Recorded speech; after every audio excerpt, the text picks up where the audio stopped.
Hello, hello, hello. Can you hear us? Probably sick of seeing me, if those have been here for the last few hours. I am Ellie Edwards-Scott. I'm co-founder of digital consultancy The Advisory Collective, and I'm super excited to be talking to Holly Ripper, who's MD of BBH and going to share with us her story. Welcome to the stage, Holly. Thank you very much. Hi, everyone. Thank you, everyone. Right, so we're at Female Leaders Bar, a new area for MadFest, which is super, super exciting. So can you give us a bit of a story or talk us through your personal journey as a female leader?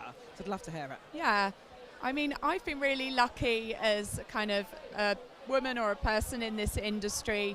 I've always just had like really good people looking out for me, I guess from the start of my career to where I am today. Lots of brilliant women who've kind of taken me under their wing and like helped bring me forward and give me feedback and all of the things that you need when you're like even today, but definitely when you're growing up in the industry, and help you kind of navigate what can be like a bit of a tricky world to kind of find your way around. So I think my advice to anyone on that is like find someone who you respect and like working with, and like just get tucked in under their wing and kind of go with them and learn from them. And there's so many brilliant people, men and women, who do great things for women in our business. So find one and attach yourselves to them and you'll go far.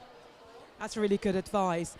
And keeping on that same thread, who has been your inspiration throughout, and maybe that's changed throughout your career journey? So can you name some leaders or people that have inspired you? Yeah, as I say, like I've just had loads of brilliant women around me. I've got brilliant sisters and a brilliant mum around me. That, you know, when I started my career, Angela Johnson, who's now the EVP of client services at Dentsu in the US, was like instrumental at the beginning of my career in like helping me come up and helping me navigate a massive agency in Ogilvy. When I joined BBH, Helen James, who's now the CEO of Crispin Porter Bagansky, kind of brought me in and did the same. Karen Martin, who's our CEO at BBH today, has kind of really helped me navigate that. And as I said at the beginning, they're all just brilliant women who have looked after me and helped kind of take me on the journey to where I am today. Thank you, Holly. So you've had, and we were talking about it earlier, you've had a good career journey, but have you had any barriers that you've had to overcome, or any things that you've had to navigate that maybe because you were female or impacted you because you were female? Yeah, I mean, I think probably the thing that's been the biggest barrier for me personally is, I guess, men and women's expectations of women are very different to their expectations of men. And so if you show up not in the way that you are expected to, you can get some pretty bad feedback along the way. And it means that you're not to everyone's taste if you're showing up in a way that is counter to how people expect and want you to behave. Yeah. And that's men and women. You get reactions from about that.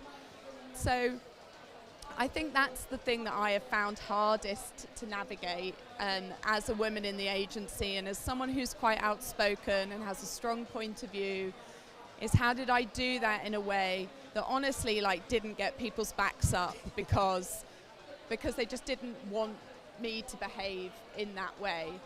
And I think the thing you find at the end of the day is, I guess, two things. One is you're only ever going to be who you are, so you can adjust yourself slightly to your audience, but you have to stay, you know, it's a cliche, but you have to stay true to who you are, otherwise we're never going to get very far.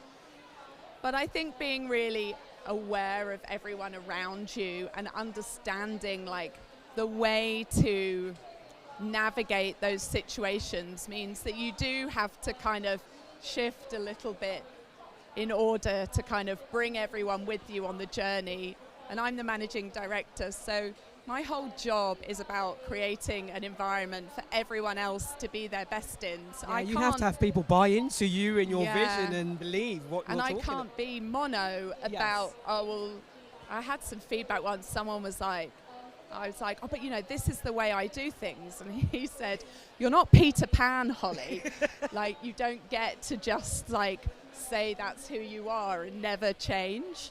So that idea of my job being to create the environment for everyone to be brilliant in, you have to be able to adapt who you are to help other people and their differences, men and women, to be able to do that.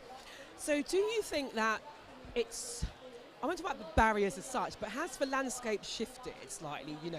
I think we're of a similar age and us coming up in the industry, and we had certain hurdles, but do you think those hurdles still exist? Do you think, you talk about being your authentic self, do you think there are still challenges for people in the kind of next stage in their career journey that exist now? I think the challenges, I think it's different, right? The industry is a much more generous place than it was. It's a much more accepting place than it used to be, which is fantastic. But it's a lot more of a demanding, it's demanding in a different way, because everything's faster than it was before, and everyone's much more in contact with you in so many different ways. Yeah. It sounds so old. My client who was messaging me on Sunday, it was my birthday, I ignored it. There weren't a million ways to get at you like there are today. But genuinely, I loved growing up in this industry. Yeah. I think it's a brilliant industry. I worked really hard. I did pull really long hours, and I built a really close community and loads of good friends in the process. And I think those things are still true today. If you work hard and if you love what you do, then I think it's a brilliant industry for everyone to succeed in. I think the bit where it gets crunchy, or this is definitely my experience, is when life careers in from the side. It was all very well when it was just me doing my own thing and only having to look after myself. But when your kids come along, or when someone in your family is sick, or when something else in life happens, that's when it really crunches you. And those responsibilities still tend to fall to women, and women still tend to be hit with more of those things. So the menopause, that sounds awful, navigating that, caring for elderly relatives, caring for teenage children, all of that is still to come for me. And so I think that is when it becomes difficult for women, I think, because we tend to take on those responsibilities, and we tend to get the menopause. It's coming, no matter if we want it or not, it's coming. Yeah. So then, do you think, if we look at 2023, is it easier for women starting out in the industry now? Is it easier for women on their career trajectory, or are we saying that although things have shifted, it's kind of more of the same? I don't want to be doom and gloom, people. Harder, or I didn't have a hard time. It's really hard because I work for a brilliant agency that has fantastic policies and will look after you if you work there. But I'm one part of a very big industry that covers lots of different remits. So I don't want to stand here and say that it's absolutely fine and someone else is sitting there having a different experience. But if you work in advertising, if you work in a relatively, BBH is 400 people, if you work in an organisation like that, you're going to have policies and systems and people who are all there to look after you and to make the environment the best it can be for you to do your best work in. So I don't think it's harder. I don't think it's easier. I generally just think it's a brilliant industry, and I think there's more competition is the thing. There's Facebook and Google, and there's other places where you can go and have a creative job in a way that you might not have been able, unless you're going to become a journalist. Yeah. I think probably the place where it's still really hard and we still need to do loads of work is the creative department, because I grew up in account management.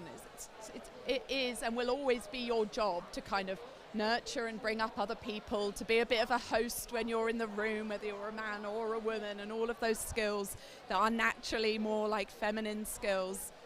But if you're in creative, if you spend a load of time nurturing and bringing up other people, I mean, lovely. It doesn't great, count for anything though, does it? What is in your book? Yeah. And that is all you are judged by in the creative department, is what is in your book and what work have you made at the end of the day. And I think that's the hardest bit, because those softer skills are actually amazing in some departments and what really will bring you through your career in account management kind of aren't valued in the creative department in the same way. We've got a female ECD, Helen Rhodes. She's absolutely amazing. She's got 3 babies that she looks after. So she is up there doing it, juggling it, and brings a brilliant understanding of like valuing women for different things and understanding the juggle that we all have to do. So yeah, my advice would be like find a creative department with a senior woman in it and women who like other women. That's a piece of advice too. Yeah, because there are women who support other women, and I'm sure we've all had women that don't support other women as well. And men who don't. Exactly. But on that as well, what you're saying about the creative industry, I think, you know, there is more choice, as you say. There are more roles, there are more companies. So in terms of if you're not in that right space, I suppose there is more opportunity maybe, or maybe it's easier to make that move and to find that company that does value you, as, you know. Yeah, absolutely. I think everyone wants to find somewhere where they belong, right? We all know, like, your manager is the biggest influence on whether you want to stay in your job, above how much you're paid and everything else. So that environment that's created for you, and you wanting to work hard and wanting to do a good job and wanting to grow, is all created by your manager and the culture of your environment. So those are the most important things that you want to find. So when you go for an interview or when you meet your manager, that's, for me, the bit that you want to feel like you've got a great connection, because that's the person that you'll stay for, and the culture is the thing that you'll stay for. Money is always a secondary thing, even if you think it's the top thing. Definitely. On that culture piece, particularly within the creative industries, what can be done to ensure that we empower, we champion, we just create a more inclusive environment within the creative industries for young female leaders? Yeah. What tangible steps can we take? So I think what is brilliant for women is when you have tangible tools and techniques and support that you can use and go to help you navigate the things that you are struggling with in your career at any time. So BBH has just launched a program for women in our business called Herd. There's a sheep pun in there because of BBH, but also her. There's loads of puns going on. And we've done it in partnership with NABS, so we get to use the first partnership that NABS have ever done in this way. We get to use all of the brilliant data that NABS have in terms of like all of the calls through COVID, all of the calls through cost of living. They've like shaped a program for us that's based on like on the ground understanding of what people are struggling with at the moment and what they need.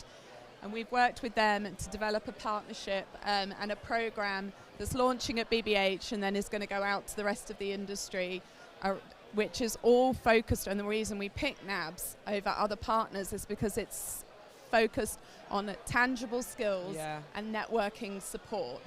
I don't think any one of us needs to sit and like through any more empowerment programs that get us to like sing our feelings or anything like that. That's not what we need. It's not what this program's about. It's the tangible steps, as you say. It's a difference that you can make. It's about tools and techniques to help you navigate your day-to-day and help you get to where you want to. Right. And help you understand where you want to get to, because not everyone wants to keep going up. Sometimes it's okay to go, actually, I'm just going to stick here right now and do my thing, because there are other things that are going on in my life that mean that I don't want to go on that trajectory right now. And how do I find the language and the way of talking to my bosses and my company about making sure that that support is there around me? So that's what Herd is about. And that's what BBH is doing. But as an industry, we have like 4 men here today, like listening to this speech. Thanks, lads, maybe 5. The others are at the bar without headphones on, so there's others there, but they're just not That's listening. where we'll be in a moment. This is an issue for everyone. It can't be an echo chamber of women listening and talking and singing to other women. It needs to be something that is a problem for everyone. We need dads to take paternity leave to equal out the fact that women feel like taking maternity leave takes like an impact to their career. You know, we need dads to be talking about how hard having kids are.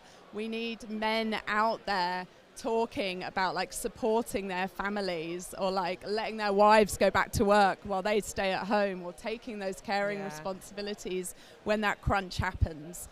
So for me, the biggest thing is we need to help women, of course. We just need to level up with men. We need to get to the same place in our responsibilities in life, which will help things from a work point of view. Yeah, we need men, and we were talking about it on one of the panels earlier. We need men to be allies, be sponsors, be supportive, and recognise it's not, you know, women's problems. It's how we help as an industry. Yeah, it's and really there are like loads of brilliant men of do course. all of that, and we're lucky.